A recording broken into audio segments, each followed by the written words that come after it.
What if you could pull up any of your Dacast live streams directly inside Claude without ever leaving your workflow?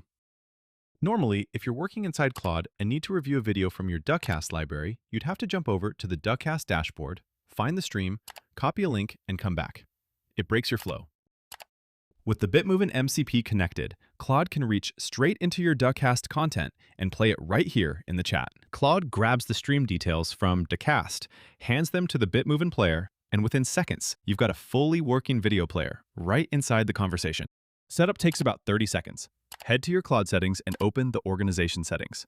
Find the Connectors tab and add the Bitmovin MCP URL and a name. When you start a new chat, make sure both Dacast MCP and Bitmovin MCP are turned on.